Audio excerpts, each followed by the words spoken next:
Hello दोस्तों, कैसे हैं आप सब। एक बार फिर से स्वागत है आपका हमारे YouTube चैनल पे। दोस्तों, आज हम बात करने वाले हैं तमिलनाडु के खास पर्यटन स्थलों के बारे में। मंदिरों और तीर्थ स्थलों की भूमि तमिलनाडु भारत के कुछ सबसे खूबसूरत स्थानों में से एक है। हिल स्टेशनों से लेकर समुद्र तटों और तीर्थ स्थलों से लेकर ऐतिहासिक स्थानों तक यह अपनी सीमाओं के भीतर सब कुछ संजोए हुए है। इसलिए अगर आपको लगता है कि आप तमिलनाडु की सबसे खूबसूरत जगहों के बारे में जानना चाहते हैं तो हमारा ये आज का वीडियो पूरा देखिए, क्योंकि वीडियो पूरा देखने के बाद ही आपको तमिलनाडु की संपूर्ण जानकारी मिल पाएगी। तो चलिए वीडियो शुरू करते हैं। हमारा पहला स्थान है रामेश्वरम। रामेश्वरम भारत के सबसे पवित्र स्थानों में से एक सुंदर द्वीप पर स्थित है। यह श्रीलंका के एक छोटे पंबन चैनल द्वारा अलग किया गया है। हिंदू पौराणिक कथाओं के अनुसार यह वह जगह है जहाँ भगवान राम ने समुद्र के पार श्रीलंका में एक पुल बनाया था। रामेश्वरम भारत के निचले हिस्से में एक सुंदर द्वीप पर स्थित है। भगवान शिव की भी इस स्थान पर पूजा की जाती है। अग्नि तीर्थम अपने पवित्र जल के लिए प्रसिद्ध है और तीर्थयात्री समुद्र के किनारे अपने पूर्वजों के सम्मान में पूजा करते हैं। पांचमुखी हनुमान मंदिर में तैरता हुआ पत्थर है जिसका उपयोग भारत और श्रीलंका के बीच पुल के निर्माण में किया गया था।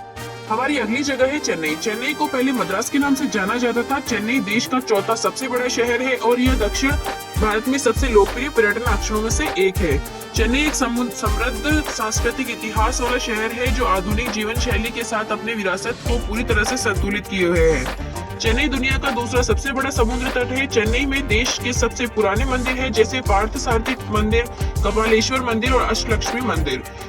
हमारी अगली जगह है ऊटी। ऊटी पर्वत प्रेमियों के लिए अच्छी जगह है। इसे पहाड़ियों की रानी भी कहा जाता है। एक समय में यहाँ ईस्ट इंडिया कंपनी का मुख्यालय था। समुद्र तल से 2240 मीटर की ऊंचाई पर नीलगिरी पहाड़ियों के बीच ऊटी को बसाया था। ऊटी कपल्स और हनीमून के लिए बहुत ही लोकप्रिय डेस्टिनेशन है। टॉय ट्रेन इस खूबसूरत हिल स्टेशन के लिए मनोरम दृश्यों का आनंद लेने की सुविधा देती है। नीलगिरी माउंटेन रेलवे के पास पूरी एशिया में सबसे लंबा ट्रैक है और यह सबसे अच्छी ट्रेन राइड्स में से एक है जिसका आपको कभी भी अनुभव करने का मौका मिलेगा। जब भी आप यहाँ जाए तो आपको डोडा बेटा पीक की यात्रा अवश्य करनी चाहिए। इस खूबसूरत हिल स्टेशन की यात्रा के बाद मैं आपको लेकर जाना चाहूंगी कन्याकुमारी। भारतीय प्रायद्वीप के सबसे दक्षिणी छोर पर स्थित कन्याकुमारी तमिलनाडु राज्य का एक तटीय शहर है। भारत का शहर कन्याकुमारी महान धार्मिक महत्व का स्थल है क्योंकि ऐसा कहा जाता है कि यह संगम काल से ही अस्तित्व में है। कन्याकुमारी मंदिर, जिसे भगवती अम्मन मंदिर या कुमारी अम्मन मंदिर के नाम से भी जाना जाता है, पूरे भारत में प्रमुख हिंदू मंदिरों में से एक है। हमारी अगली जगह है कांचीपुरम। कांचीपुरम को सुंदर कांचीपुरम साड़ियों के लिए जाना जाता है और इसे 1000 मंदिरों के सुनहरे शहर के रूप में भी जाना जाता है। तमिलनाडु में कांचीपुरम एक लोकप्रिय पर्यटन आकर्षण है। कांचीपुरम हिंदू धर्म में आस्था रखने वाले लोगों के लिए एक अच्छी जगह है। यह विशेष रूप से एक संस्कृति और दार्शनिक केंद्र होने के लिए जाना जाता है। इस शहर में सबसे ऊंचा, सबसे बड़ा और सबसे प्रभावशाली मंदिर 40 एकड़ में फैला एकम्बरेश्वर मंदिर है। हमारी अगली जगह है कोडाईकनाल। तमिलनाडु राज्य में स्थित कोडाईकनाल भारत में सबसे प्रसिद्ध हनीमून स्थलों में से एक है। तमिलनाडु में कोडाईकनाल समुद्र तल से 7200 फीट की ऊंचाई पर है। कोडाईकनाल का अर्थ है वनों का उपहार। हिल स्टेशनों की राजकुमारी के रूप में प्रसिद्ध कोडाईकनाल पर्यटकों को संस्कृति और प्रकृति का सही मिश्रण प्रदान करता है। हमारी अगली जगह है मदुरई। मदुरई तमिलनाडु में स्थित भारत के सबसे पुराने शहरों में से एक है। इस शहर पर पांड्य राजाओं ने लंबे समय तक शासन किया और इसका निर्माण कमल के रूप में किया गया था। मदुरई को तमिलनाडु की सांस्कृतिक राजधानी माना जाता है। शहर में मीनाक्षी मंदिर है जो देवी मीनाक्षी को अपनी पत्नी सुंदरेश्वर के लिए एक गर्भगृह के लिए समर्पित है। हमारी अगली जगह है महाबलीपुरम। जटिल नक्काशीदार मंदिरों और रॉक कट गुफाओं के लिए प्रसिद्ध महाबलीपुरम एक ऐतिहासिक रूप से महत्वपूर्ण पर्यटक स्थान है जो तमिलनाडु राज्य में बंगाल की खाड़ी के किनारे कोरोमंडल तट पर स्थित है। प्रसिद्ध दानव राजा महाबली के बाद महाबलीपुरम का नाम बदलकर ममल्लपुरम रखा गया। यहाँ के कुछ मंदिर यूनेस्को की विश्व धरोहर में भी शामिल है।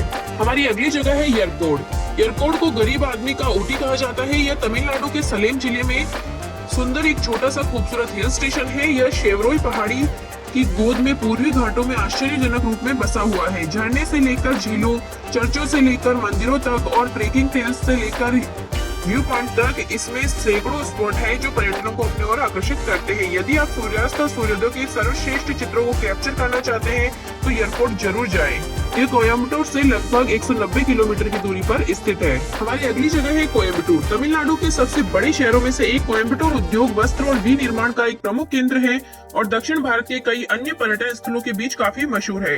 प्राचीन मंदिरों से लेकर नई इमारतों तक, लुभावने पहाड़ों से लेकर झरने तक, कोयम्बटूर में वह सब कुछ है जिसका अनुभव आप अपनी छुट्टियों के दौरान करना चाहते हैं। हमारी अगली जगह है वालपराई। तमिलनाडु के कोयम्बटूर जिले में समुद्र तल से 1500 मीटर की ऊंचाई पर स्थित वालपराई अम्बलाई हिल्स में एक हिल स्टेशन है। यह ऊटी, कोडाईकनाल और कुर्ग जैसे समान हिल स्टेशनों की यात्रा करने वालों के लिए एक अच्छा विकल्प है। यह वास्तव में सातवां स्वर्ग है। यह एक ऐसी अर्थव्यवस्था से प्रेरित है जिसमें काफी हद तक कॉफी और चाय के स्टेट्स शामिल है।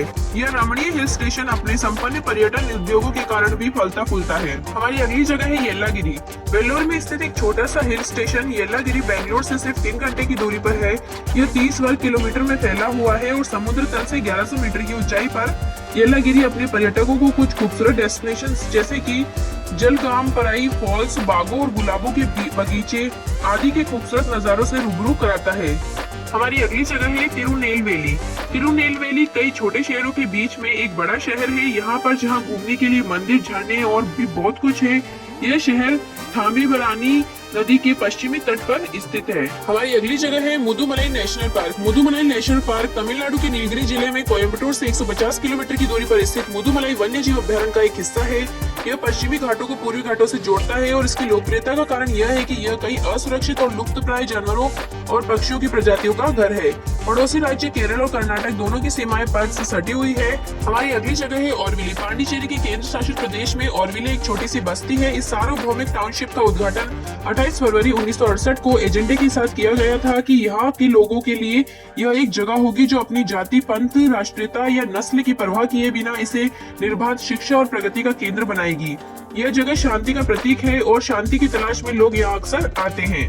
हमारी अगली जगह है धनुषकोडी। धनुषकोडी तमिलनाडु के तट पर स्थित एक छोटा कम आबादी वाला समुद्र शहर है। 1964 में धनुषकोडी ने भारत के अब तक के सबसे भयंकर तूफानों में से एक का सामना किया था। तब से तमिलनाडु ने भारत के सबसे अनोखे और असामान्य समुद्र तटों में से एक बनने के लिए इस शहर का पुनर्निर्माण किया है।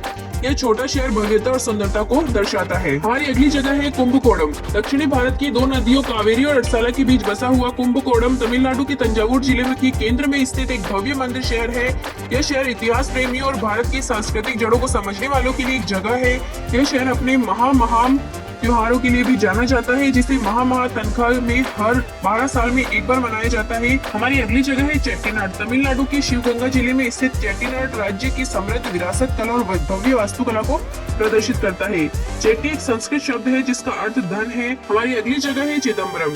तमिलनाडु के पूर्वी हिस्से में एक सुंदर मंदिर शहर चिदम्बरम अद्भुत भगवान नटराज मंदिर और कुछ अन्य लोगों के आवास के लिए प्रसिद्ध है, जो तीर्थ के एक विशेष स्थान के रूप में इसके महत्व को उजागर करते हैं। हमारी अगली जगह है वेदांतंगल। वेदांतंगल महाबलीपुरम जिले के करीब स्थित है, जो अपने पक्षी अभ्यारण्य के लिए जाना जाता है।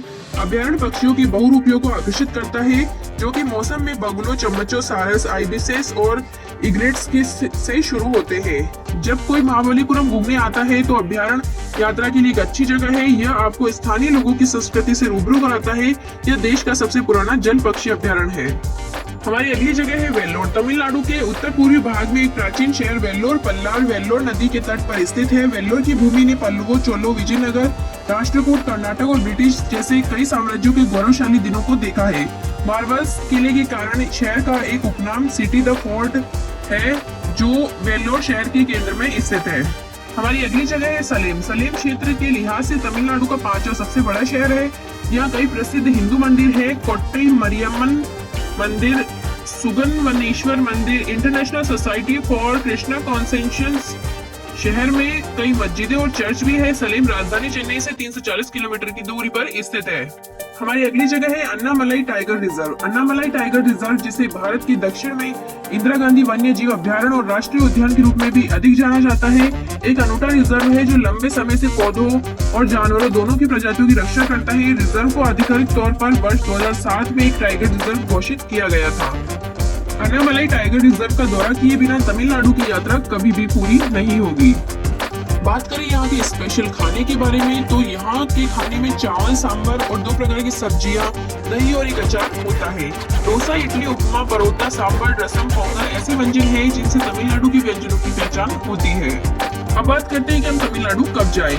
तमिलनाडु जाने का सबसे अच्छा समय सर्दियों के मौसम के दौरान होता है, यानी नवंबर से फरवरी तक, जब तापमान अपेक्षाकृत कम होता है। तमिलनाडु जाने के लिए हमारा सबसे पहला ऑप्शन होता है बाई फ्लाइट। भारत का तीसरा सबसे व्यस्त हवाई अड्डा चेन्नई अंतर्राष्ट्रीय हवाई अड्डा है, जो मुख्य शहर से 7 किलोमीटर की दूरी पर स्थित है।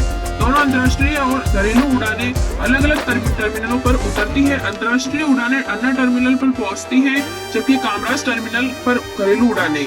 ये दोनों टर्मिनल एक दूसरे से केवल 150 किलोमीटर की दूरी पर स्थित है। दोनों टर्मिनल क्रमशः भारत और दुनिया के प्रमुख शहरों से जुड़े हुए हैं।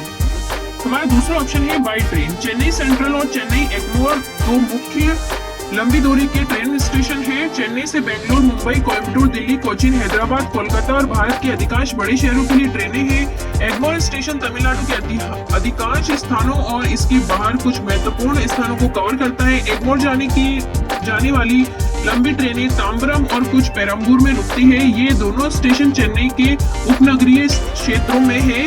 Prepaid taxi, cab, auto rickshaw station के बाहर किराए पर उपलब्ध है। हमारा तीसरा ऑप्शन है बाय बस। एशिया का सबसे बड़ा स्टेशन कोयम्बटूर चेन्नई में है। 7 अलग अलग राज्य के स्वामित्व वाले निगम है जो दक्षिण भारत के भीतर और विभिन्न स्थानों से बस चलाते हैं। तिरुपति, पांडिचेरी, कोयम्बटूर, तिरुनेलवेली आदि स्थानों के लिए प्रति घंटा बसें उपलब्ध है।